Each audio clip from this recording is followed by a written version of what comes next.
तो हेलो नमस्कार दोस्तों, स्वागत है हमारे यूट्यूब चैनल पर जिसका नाम है टेक्नो भाई मिलन। तो आज के वीडियो में आप लोगों को बताने वाले कार्यालय जिला पंचायत बस्तर जगदलपुर में जो आवास मित्र की भर्ती निकली है उसका फॉर्म आप लोगों को कैसे फिलअप करना है। तो चलिए ज़्यादा बकवास से खिच नहीं करते, सीधा स्टार्ट करते, टॉपिक पहले चलते। तो यहाँ पर आप लोगों को PDF मिलेगा।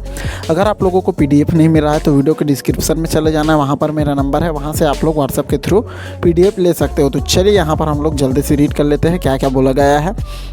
तो यहाँ पर देख सकते हो, निर्देशानुसार प्रधानमंत्री आवास योजना ग्रामीण अंतर्गत हितग्राहियों को तकनीकी मार्गदर्शन एवं सामग्री की उपलब्धता में सहायता के दृष्टिकोण से प्रत्येक क्लस्टर में आवास मित्र समर्पित मानव संसाधन के चयन हेतु मुख्य कार्यपालन अधिकारी जिला पंचायत कार्यालय बस्तर जगदलपुर में आवेदन पत्र आमंत्रित किए जाते हैं। आवेदन पत्र स्पीड पोस्ट पंजीकृत डाक के माध्यम से दिनांक 20 मई 2025 तक यहाँ पर देख सकते हो 20/5/2025 शाम 5 बजे तक आमंत्रित किए जाते हैं। निर्धारित तिथि उपरांत प्राप्त आवेदन पत्रों पर विचार नहीं किया जाएगा।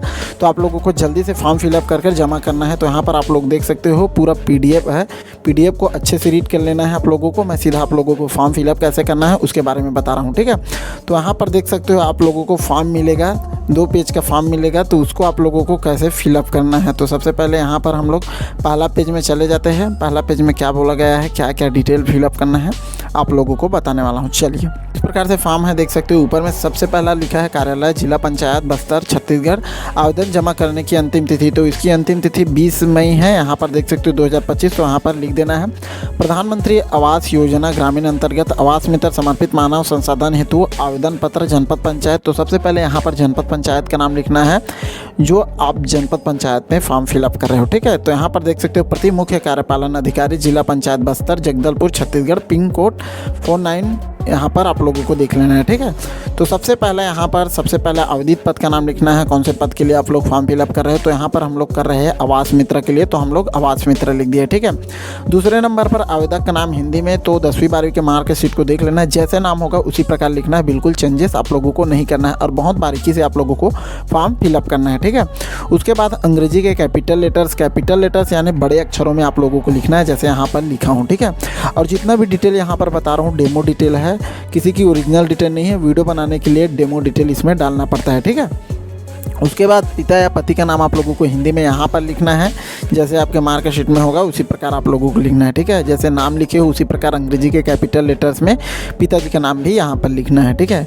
लिंग लिखना है, पुरुष है तो पुरुष लिखना है, महिला है तो महिला लिखना है। जन्म तिथि 5वें नंबर पर अंकों में बोला गया तो अंकों में लिखिएगा और शब्दों में बोला गया तो शब्दों में लिखिएगा, ठीक है। तो यहाँ पर अंकों में मैंने यहाँ पर मेंशन कर दिया है। उसके बाद शब्दों में इस प्रकार से लिख दिया है, ठीक है। उसके बाद आयु देख सकते हो 6वें में 1/1/24 की स्थिति में आप लोगों को आयु निकालना है। अगर आप लोगों को आयु निकालना नहीं आता 1/1/24 की स्थिति में तो आप लोगों को एज कैलकुलेटर का सहारा लेना पड़ेगा। आप लोगों को एज कैलकुलेटर के माध्यम से वर्ष माह दिन में आप लोगों का जो है एज आपको लगभग निकल जाएगा, ठीक है। तो यहाँ पर प्राइवेसी के लिए मैंने X किया, बट आप लोगों को पूरा यहाँ पर डाल देना है। उसके बाद वर्तमान पता में आप लोगों को यहाँ पर क्या है, ग्राम, पोस्ट, तहसील, जिला, पिन कोड पूरा यहाँ पर मेंशन करना है। उसके बाद स्थायी पता, कई लोगों का वर्तमान पता और स्थायी पता एक होता है तो एक ही लिखना है, अलग अलग होता है तो अलग अलग लिखना है, ठीक है। तो यहाँ पर एक ही है तो दोनों को मैंने यहाँ पर सेम उतार दिया है, ठीक है। उसके बाद यहाँ पर देख सकते हो ईमेल या मोबाइल नंबर। तो यहाँ पर देख सकते हो मोबाइल नंबर हमने यहाँ पर लिख दिया है। मोबाइल नंबर जो है यहाँ पर हमने पूरा 10 नंबर का मेंशन कर दिया है। यहाँ प्राइवेसी के लिए X किया है, स्लैश करके आप लोगों को यहाँ पर ईमेल ID भी मेंशन करना है, ठीक है। उसके बाद जाति है, जो भी जाति है उसको यहाँ पर लिखना है। तो यहाँ अन्य पिछड़ा वर्ग है तो हमने अन्य पिछड़ा वर्ग है यहाँ पर मेंशन कर दिया है। उसके बाद वैवाहिक स्थिति, तो वैवाहिक स्थिति विवाहित है तो विवाहित लिखना है, अविवाहित है तो अविवाहित लिखना है, ठीक है। इतना कंप्लीट होने के बाद सबसे यहाँ पर जूम कर लेना है। यहाँ पर कॉर्नर में देख सकते हो अभी आवेदक का अभी प्रमाणित पासपोर्ट साइज फ़ोटो। तो यहाँ पर आप लोगों को साफ़ सुथरा फ़ोटो यहाँ पर चिपका देना है। अगर आप लोगों के पास साफ़ सुथरा फ़ोटो नहीं होगा तो नज़दीकी जो है कंप्यूटर दुकान में चले जाना है, वहाँ पर आप लोगों को फ़ोटो जो है निकलवा लेना है। फ्रेश फ़ोटो नहीं चिपकाना है, फटा पुराना फ़ोटो नहीं चिपकाना है, वरना फॉर्म रिजेक्ट हो सकते हैं, ठीक है। तो इस प्रकार देख सकते हो हमारा पहला पेज कंप्लीट हो गया है। तो पहला पेज कंप्लीट होने के बाद हम लोग सीधा चले जाते हैं दूसरे पेज में, वहाँ पर क्या क्या फिलअप करना है। तो चलिए, पहला पेज कंप्लीट होने के बाद आप लोगों को दूसरे पेज में चला जाना है। दूसरे पेज में यहाँ पर देख सकते हो आप लोग क्या लिखा है, 12वें नंबर पर शैक्षणिक योग्यता प्रमाण पत्रों की स्वयं द्वारा सत्यापित छायाप्रति संलग्न करें। तो आप लोगों को जितना चीज़ आप लोग लिखे हो यहाँ पर परीक्षा का नाम उतना चीज़ का फोटोकॉपी करवा लेना है और अटैच करना है, ठीक है। तो क्या क्या बोला गया, क्रमांक में 1 2 3 4 5 लिखा है। उसके बाद परीक्षा का नाम है, जैसे जैसे आपने पढ़ाई की उसी प्रकार सीरियल वाइज लिखना है, आगे पीछे नहीं करना है। जैसे 10वीं 12वीं कॉलेज और ITI जो भी किए हो उसको लाइन से लिखना है, ठीक है। सबसे पहले परीक्षा का नाम 10th है, 10th में के बाद उत्तीर्ण वर्ष है। उत्तीर्ण वर्ष में आप लोगों को कौन से वर्ष आप पास किए थे 10वीं, उसको यहाँ पर लिखना है। परीक्षा में सम्मिलित विषय समूह का नाम, तो 10वीं में क्या है, सभी सब्जेक्ट होता है, तो यहाँ पर आल लिख दे। उसके बाद बोर्ड या विश्वविद्यालय का नाम आप लोगों को लिखना है, यहाँ पर CG बोर्ड लिख दिए, ठीक है। उसके बाद प्राप्तांक पूर्णांक आप लोगों को लिखना है, परसेंटेज यहाँ पर जो है प्राइवेसी के लिए x से कर दिया हूँ, बट उसके बाद ठीक है। उसके बाद श्रेणी है, ए जितना % बनता है उस प्रकार से ABCD जो भी श्रेणी बनता है उसको लिख देना है, ठीक है। जैसे आपने 10वीं का किया उसी प्रकार 12वीं का आप लोगों को करना है। 12वीं का उत्तीर्ण वर्ष लिखना है, कौन से वर्ष 12वीं पास किए थे।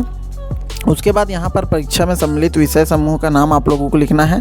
तो यहाँ पर जो है 12वीं में अलग अलग सब्जेक्ट हो जाता है, आर्ट्स, साइंस, कॉमर्स, मैथ्स, जो भी सब्जेक्ट लिए थे उसको यहाँ पर लिख देना है। उसके बाद बोर्ड या विश्वविद्यालय का नाम फिर उसी प्रकार लिखना है, ठीक है। प्राप्तांक पूर्णांक लिखने के बाद परसेंटेज निकाल लेना है, उसके बाद श्रेणी डिवाइड कर देना है, ठीक है। उसके बाद हमने जो है ITI किया है, ग्रेजुएशन किया है, उसको हमने यहाँ पर मेंशन कर दिया है। जैसे आप 10वीं 12वीं का किए हो उसी प्रकार आप लोगों को ITI का कर देना है, कौन से वर्ष पास किए थे, विषय कौन सा जो सब्जेक्ट होता है इसमें अलग अलग हो जाता है। ट्रेड में इलेक्ट्रिशियन, कोपा, फिटर, जो भी इस जो ट्रेड होता है उसको यहाँ पर लिख दिए है, ठीक है। विश्वविद्यालय का नाम आप लोगों को लिख देना है। प्राप्तांक पूर्णांक निकालने के बाद परसेंटेज, श्रेणी और ग्रेजुएशन का भी निकाल लेना है, ठीक है। कहीं कन्फ्यूज़न हो तो कमेंट में ज़रूर पूछिएगा, ठीक है। यहाँ पर देख सकते हो 13वां नंबर पर अनुभव है। किसी चीज़ में अनुभव होगा तो आप लोगों को अनुभव यहाँ पर मेंशन करना है, अगर अनुभव नहीं है तो इसको खाली छोड़ देना है, ठीक है। तो यहाँ पर कार्यालय का नाम लिखना है कि कौन से कार्यालय में आपने काम किया था। जैसे गवर्नमेंट ITI बेल्ला तो काम किए थे, तो यहाँ पर पद का नाम लिखना है कंप्यूटर ऑपरेटर के लिए। मासिक वेतन, यहाँ पर जितना रुपया आप लोगों को मासिक वेतन मिलता था उसको यहाँ पर लिखना है। कार्यरत अवधि कब से कब तक यहाँ पर आप लोगों को लिखना है, कब से कब तक आपने काम किया था और कितने समय तक आपने काम किया था, टोटल यहाँ पर आप लोगों को लिखना है, ठीक है। उसके बाद यहाँ पर देख सकते हो मूल निवासी प्रमाण पत्र संलग्न करें, तो हाँ लिखना है। यहाँ पर जीवित पंजीयन क्रमांक व नवीनीकरण तिथि आप लोगों को यहाँ पर लिखना है। जीवित पंजीयन क्रमांक यहाँ पर लिखना है, पंजीयन क्रमांक सबका होता है, ठीक है। उसके बाद नवीनीकरण तिथि लिखना है, कब नवीनीकरण होगा उसको यहाँ पर लिख देना है। अन्य सूचना यहाँ पर कुछ होगा, योग्यता संबंधी अन्य प्रमाण पत्र आप लोगों को संलग्न करना है, ठीक है। उसके बाद यहाँ पर आवेदक अवधिका का हस्ताक्षर कर देना है। अभ्यर्थी का घोषणा पत्र यहाँ पर आप लोगों को रीड कर लेना है। यहाँ पर मैं घोषणा करती हूँ कि उपरोक्त आवेदन पत्र में बिंदु क्रमांक 0 से 17 तक दी गई संपूर्ण जानकारी सत्य है। किसी भी प्रकार की गलती या गलत जानकारी के कारण मुझे चयन प्रक्रिया से निष्कासित किया जा सकता है और मेरे विरुद्ध वैधानिक कार्रवाई की जा सकेगी। मैंने यहाँ आवेदन पत्र संपूर्ण विज्ञापन को पढ़कर एवं समझकर भरा है। इतना कंप्लीट होने के बाद फिर से यहाँ पर जैसे यहाँ पर सिग्नेचर किए थे उसी प्रकार यहाँ पर कर देना है, नीचे नाम लिख देना है। यहाँ कॉर्नर में स्थान और दिनांक है तो इसको लिख देना है, ठीक है। उसके बाद यहाँ पर आप लोग देख सकते हो संलग्न पत्रों की सूची, तो यहाँ पर आप लोगों को क्या क्या संलग्न करना है उसको देख लेना है, ठीक है। सबसे पहला हाई स्कूल प्रमाण पत्र, हायर सेकेंडरी स्कूल का प्रमाण पत्र है। उसके बाद MA ग्रामीण विकास प्रमाण पत्र अगर है तो BA डिप्लोमा उत्तीर्ण प्रमाण पत्र, अनुभव प्रमाण पत्र जो विज्ञापन में निर्दिष्ट हो, रोजगार पंजीयन प्रमाण पत्र और कुछ है तो यहाँ पर आप लोगों को लिख देना है, ठीक है। तो इस प्रकार आप लोग देख सकते हो आवास मित्र के लिए जो वैकेंसी निकली है जगदलपुर में, उसका फॉर्म आप लोग बड़ी आसानी से फिलअप कर सकते हो। और जल्दी से जल्दी इतना चीज़ कंप्लीट करने के बाद आप लोगों को सभी चीज़ का फोटो कॉपी करवा लेना है और सभी में सिग्नेचर करना है, ठीक है।